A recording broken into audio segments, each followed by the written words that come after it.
qu'il faut comprendre, c'est que l'insécurité est organisée, elle est voulue, l'impunité également. Le fait que le criminel ne soit pas puni et que l'innocent soit châtié à la place de ce dernier, que celui qui souhaite défendre sa famille soit puni à la place de l'agresseur, ce sont des choses qui sont organisées et qui sont bien conscientisées par nos élites. Donc il ne sert à rien d'aller dans les rues, il ne sert à rien de faire signer des pétitions, car c'est l'objectif. L'objectif de nos élites est de tendre vers l'inversion des valeurs, où le criminel et l'homme mauvais sera protégé et où l'homme bon sera châtié.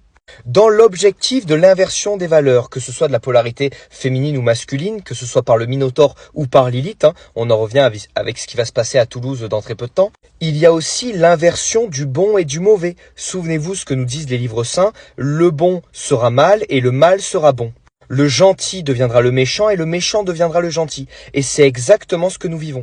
Arrêtons d'avoir confiance et foi dans ce système qui a pour but d'inverser les valeurs. Ne pensez pas que les juges, que les avocats soient de votre côté, si vous êtes une personne qui essaye de marcher dans le sentier de l'homme juste. Car ces gens-là sont à cette place-là parce que justement, ils ont leurs valeurs inversées. S'ils avaient les valeurs du divin, s'ils avaient les valeurs de l'homme juste, de l'homme qui essaye de marcher sur le sentier de l'initiation, qui essaye d'atteindre le Christ par exemple, ils ne seraient jamais à ces places-là, ils seraient mis de côté.